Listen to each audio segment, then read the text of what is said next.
मैं अपने आप को नेताजी, विधायक जी, सांसद जी सब कहना पसंद नहीं करता। I don't talk such type of name that the people can address me with. मंत्री जी आ रहे हैं, संतरी जी आ रहे हैं, विधायक जी आ रहे हैं। हाँ, मैं एक बेटा हूँ, मैं अपने क्षेत्र का एक भाई हूँ, मैं अपने युवाओं का दोस्त हूँ। नाज़रीन आदाब, मैं बिलाल असर। एनएन न्यूज़ की बिहार इंतखाबी सियासी सफ़र की सीरीज़ में आपका खैर मकदम है। एनएन न्यूज़ की टीम आज दरभंगा जिला के अलीनगर विधानसभा के क्षेत्र में पहुंची हुई है। अलीनगर विधानसभा के क्षेत्र में ग्रांड डेमोक्रेटिक सेकुलर फ्रंट के उम्मीदवार जनाब नसर नवाब साहब हैं, जो एक युवा प्रत्याशी है, हमारे साथ अभी बैठे हुए हैं। हम उनका अपने चैनल पर खैर मकदम और स्वागत है। बहुत बहुत शुक्रिया बिलाल साहब। सर, सबसे पहली चीज़ तो ये कि मैं बहुत ही संक्षिप्त में आपका एक राजनीतिक जीवन चाहूँगा। इसलिए चाहूँगा कि आप बहुत ही युवा हैं और यहाँ पर बिल्कुल युवा की टीम आपके पीछे बैठी हुई। तो आप, ऐसा लग रहा है, जो युवा की टीम आपके पीछे बैठी हुई, ऐसा लग रहा है कि युवा के अंदर आप एक उम्मीद के तौर पर दिख रहे हैं। तो आप सर अपना राजनीतिक जीवन बहुत ही मुख्तसर अंदाज में अगर हमें बता दें। जरूर। 2015 को मैं अपना मादरे वतन बिहार बॉम्बे से जब लौटा, बॉम्बे में ममुरा में रहा करता था। वहाँ मैं DAKC में जॉब करता था, वहाँ एक कन्वेंट स्कूल भी चलाता था साथ में। और मेरी जो सियासी जिंदगी है, ये जिंदगी हमारी 2015 से मैंने शुरुआत किया। जब मैं गांव लौट के आया तो सबसे पहले पाली कोचिंग सेंटर के नाम से मैंने एक कोचिंग सेंटर का शुरुआत किया। और उसके बाद 2-2.5 महीने बाद फिर मैंने रियल ब्लॉसम इंटरनेशनल स्कूल के नाम से कन्वेंट स्कूल इनॉग्रेट किया, स्टार्ट किया। फिर उसके 2-2.5-3 महीने बाद मैं त्रिस्तरीय पंचायती राज में समिति सदस्य के लिए नॉमिनेट हुआ और उसमें मैं अच्छी जीत हासिल की। और उसके बाद प्रखंड डिप्टी प्रमुख के लिए भी मैंने नॉमिनेट हुआ और मैं अनकंटेस्ट प्रखंड डिप्टी प्रमुख घनश्यामपुर में अनकंटेस्ट में बनाया गया, इलेक्ट किया गया। ये मेरी राजनीतिक कैरियर है जो 2015 से लेके अब तक। और अल्हम्दुलिल्लाह इस टाइम जो है 2020 का जो बिहार विधानसभा चुनाव है, उसमें 81 अलीनगर विधानसभा से इन जो मेरे नौजवान साथी है, इनके आह्वान पे, इनके अपील पे मैं इस मरतबा प्रत्याशी कैंडिडेट भी बना हूँ। And we are getting the very positive support from the public and. बहुत बहुत शुक्रिया सर। दूसरा सवाल ये है कि जिस तरह से बिहार की राजनीति चल रही है आज के दौर में, और खासकर 2020 विधानसभा इलेक्शन जो चल रहा है, तो इसमें जो है 15 साल बनाम 15 साल, इस पर आप क्या कहना चाहेंगे? आई थिंक ये लॉकडाउन का टाइम चल रहा है। मुझे लगता है कि 30 साल से हमारा बिहार स्टेट प्रदेश जो लॉकडाउन में था। अब चूंकि हम जैसे इसमें कदम रखे हैं, then definitely we can make changes in our state. मतलब आपके कहने का मतलब ये है कि अगर देखा जाए तो सिर्फ नॉट ओनली 6 मंथ और 7 month was lockdown, but overall 30 years were lockdown. Yeah, of course, Bilal, actually, okay, there is a very big term and conditions of 30 years of long time, but there is not any suitable development has been done by the sitting government or the past government or past 15 years old government. ये एक सिक्के के दो पहलू हैं। मैं खुली तौर पे बता दूं कि 15 साल का जो भी अरसा रहा वो, और ये जो 15 साल का अभी जो वर्तमान का अरसा रहा वो हाल का, तो ये एक सिक्के के दो पहलू हैं। जिस तरह की डेवलपमेंट होनी चाहिए कंपेयर, ये जो युवा, ये जो नौजवान हमारे अतराफ में अभी बैठे हुए हैं, ये तमाम कोई भोपाल से आए हुए हैं, कोई दिल्ली से आए हुए हैं, कोई बेंगलोर के मेरे साथी हैं जो वहाँ पे पढ़ाई करते हैं, education, and they want a changes like an ultra modern time, so that we have put up our state step in the upcoming election of 2020. This is all. Sir, एक सवाल ये है कि आखिर आपने जो ग्रांड डेमोक्रेटिक सेकुलर फ्रंट है या MIM है, तो उसी प्लेटफॉर्म को क्यों चुना? आप जो एक रनिंग राजनीति थी उसमें अपना फील्ड क्यों नहीं बनाया? This is one of the very interesting question that you are asked. बहुत दिलचस्प सवाल किया आपने। अभी जो बिहार विधानसभा का चुनाव चल रहा है, ये चुनाव जो है, अभी सब जितनी भी रीजनल पार्टियां और नेशनल पार्टियां हैं वो अलायंस कर करके सब अपने प्रत्याशी को चुनावी मैदान में उतार रहे हैं। ये गठबंधन है, मतलब मुझे लगता है जो झूठबंधन और ठगबंधन है, मैंने सत्यबंधन को चुना है, संयुक्त जनतांत्रिक सेकुलर फ्रंट। ये मेरा सत्यबंधन है और मैं सत्यबंधन का प्रत्याशी हूँ। बाकी मुझे लगता है कि जो इंसान मजलूम, बेसहारा, जिन्हें पेंशन वगैरह नहीं मिलता है, जो जिस तरह के डेवलपमेंट हमारे क्षेत्र में होने चाहिए, इन चीजों का फुलफिल जो लोग नहीं करते हैं वादा करने के बावजूद, तो इसका मतलब है कि जनता को बेवकूफ बनाते हैं।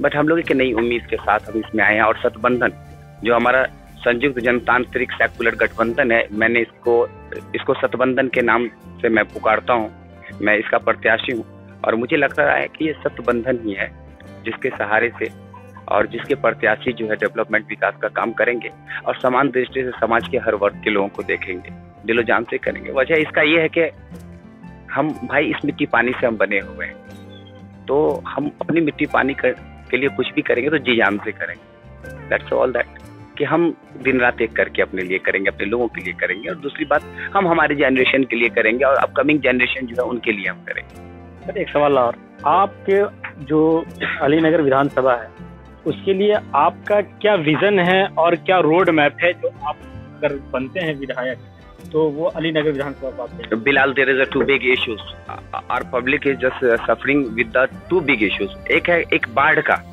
और दूसरा जो है तालीम और इल्म का है, शिक्षा का है। शिक्षा को यूं मानने में कहा जाए, ये इंसान के पीठ के रीढ़ की हड्डी की तरह है। जमीन, सड़क, इमारत, ये जो भी है बार बार टूटेंगे, बन जाएंगे। फिलहाल एक बात है कि अगर इल्म जो तालीम और इल्म जो है इंसान की जिंदगी में पीठ की रीढ़ की हड्डी की तरह है, अगर ये एक बार टूट गया तो इंसान फिर खड़ा नहीं हो पाता है। तो एजुकेशन के लिए जो अभी तक हमारे यहाँ जो एजुकेशन में गर्ल्स के लिए सेपरेट स्कूल्स और कॉलेजेस नहीं है, ये मेरा फर्स्ट विजन है कि लड़कियों के लिए सेपरेट स्कूल्स और हाई स्कूल्स और कॉलेजेस होने चाहिए। और यहाँ पे हमारे इलाके में 81 अलीनगर विधानसभा क्षेत्र में कोई भी आज तक आजादी, मुल्क की आजादी के बाद से लेकर अब तक जो है कोई भी एक डिग्री कॉलेज थी। अगर मैं इंशाल्लाह इलेक्ट होता हूँ एज एन विधानसभा का मेंबर, सदस्य बन के मैं विधानसभा पहुंचता, तो सबसे पहले मेरा दो काम होगा, लड़कियों के लिए, अपनी बहनों के लिए जो है सेपरेट हाई स्कूल, कॉलेजेस और डिग्री कॉलेज का स्थापना अलीनगर विधानसभा में निश्चित और पहले तौर पे पहले मरहले में होगा। चाहे इसके लिए मुझे जो करना पड़े, मैं हर चीज करने को गुजर जाऊंगा। और दूसरा जो फ्लड का इशू है उसके, हाँ sorry, it was I forget about, जो बाढ़ का मामला है हमारे यहाँ, ये रुलाने वाला, ये दर्द भरा समस्या है, दर्द भरा मामला है। अभी जो सैलाब आया था तो इस बार भी सैलाब का पानी घुसा होगा? जी बिल्कुल, क्योंकि देखिए एक मिनट है कि क्या है कि जो भी हमारे यहाँ के इंफ्रास्ट्रक्चर होते हैं बाढ़ के कारण, एक तो ये बाढ़ मुतासिर इलाका है और इस इलाके में जो है हर साल बाढ़ का आना जाना एकदम आम फहम बात है। बिहार तो वैसे ही बाढ़ग्रस्त है, कोई भी गवर्नमेंट ये नहीं चाहती कि यहाँ पे कोई इंडस्ट्री हो, इसका कोई अल्टरनेटिव वे निकाला जाए। हमारे यहाँ पुनर्वास का मामला है, लोग आते हैं, पानी घर में घुस जाता है, बेचारे चौकी खटिए के सहारे वो बड़े सड़क पे कमला बलान है, उस पे आकर के रात गुजारते, 5-5, 6-6 महीना दिन रात एक करते, वहाँ अपनी रात, अपनी जिंदगी। कितने लोग सांप कीड़ा, बाढ़ के समय में जो सांप कीड़े होते हैं, जो जहरीले जानवर होते हैं, पानी से निकल करके जब आते हैं और जो सड़क और कमला बांध पे रहने वाले लोग हैं, वो लोग जो है मर जाते हैं, उनके डंक मार, क्योंकि सहूलत दस्तियाब नहीं है। जो सुविधाएं हमारे जनता जनार्दन को होनी चाहिए वो चीज दस्तियाब नहीं है। यहाँ तो सब झूठबंधन और गठबंधन की बात करते। 70 साल में, आजादी के 70 साल के बाद भी ये इलाका वही है जहाँ पहले था। मुझे तो ऐसा ही लगता है कि जिस जगह पे आज हमारे इलाके को होना चाहिए उससे आज कोसों दूर है, मीलों दूर है। तो बाढ़ के लिए ऑल्टरनेटिव रास्ता को खोज करना, तलाश करना, ये हमारा मिशन और विजन है और ये हमारे लोग के साथ हो रहा है।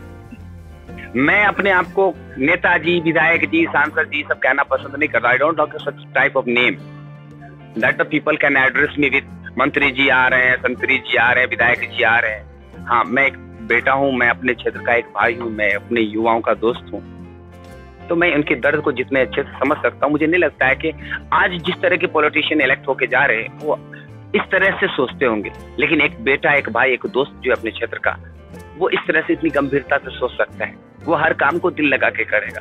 बाकी लोग दिमाग से करते, हम दिल से करने वाले लोग।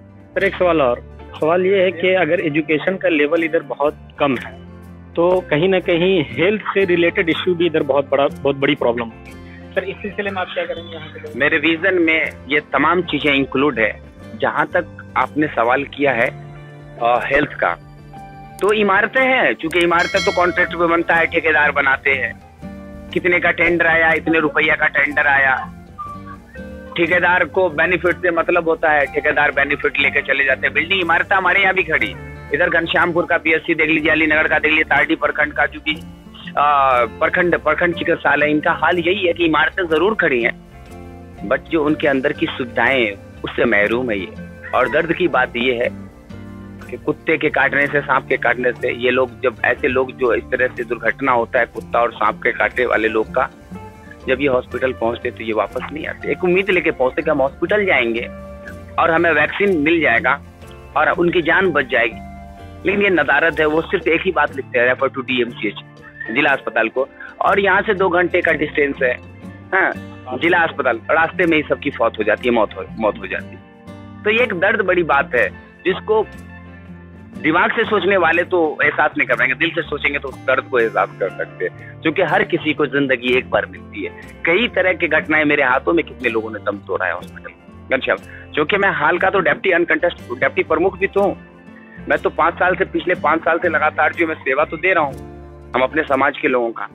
तो अल्हम्दुलिल्लाह इसमें कोई कमी न देखते हुए ये तमाम लोगों ने आह्वान किया कि नहीं, you must be N assembly candidate, तो दैट्स व्हाई मैं अभी नॉमिनेट हुआ। आखिरी सवाल आपसे करूंगा सर। सवाल ये है कि जो अलायंस है बड़ी बड़ी और बड़ी बड़ी जमातें हैं, क्या आपको लगता है कि उसमें जो एक तरफ से अगर देखा जाए तो पॉलिटिकल करप्शन का दौर है, तो उसमें जिस विजन के साथ और जिस मिशन के साथ आप खड़े हुए हैं तो उसमें आप निकल पाएंगे, क्या लगता है आपको? और यूथ इन पॉलिटिक्स।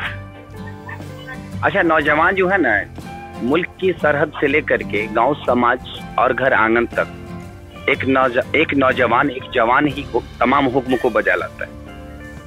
इस बात से तमाम लोग हमारी इत्तेफाक रखेंगे, सहमत होंगे। तो मुझे लगता है कि आज जो मुल्क में हर 3 लोगों की आबादी पर हर 3 लोगों में से एक नौजवान है, तीसरा फर्द नौजवान। तो इंशाल्लाह जब तीसरा फर्द नौजवान है और नौजवानों की अपील पे मैं एक कैंडिडेट बनाऊं 81 अली नगर विधानसभा का, तो this is very much possible that we can definitely and easily lead in this goal. बहुत बहुत शुक्रिया सर आपका। नाज़रीन, ये हमारे साथ थे नसर नवाब साहब, जो ग्रांड डेमोक्रेटिक सेकुलर फ्रंट के 81 अली नगर विधानसभा से कैंडिडेट हैं, और उनके अंदर एक विज़न है, एक मिशन है, एक मकसद है। और इससे पहले भी वो कई जो पॉलिटिकल जो पोस्ट है उस पर काम कर चुके हैं, क्षेत्र में काम कर रहे हैं, बहुत ही रूट लेवल पर काम कर रहे हैं। और आप देख सकते हैं कि जितनी भी यहाँ पर लोग बैठे हुए, जितने भी साथी बैठे हुए, उनके सबके सब नौजवान हैं और उनके हिमायत में है। और वो ये चाह रहे हैं कि अगर एक नौजवान आगे बढ़ करके समाज को बदलने की बात कर रहा है तो हम ज़रूर उसके हाथ से हाथ मिलाएं, उसके हैंड्स बने और उसका सपोर्ट करके उसको आगे बढ़ाए, ताकि जो बिहार की युवा पीढ़ी है, जो खासकर बेरोजगार है, तो उसके लिए कुछ उम्मीद की किरण बने। बहुत बहुत शुक्रिया।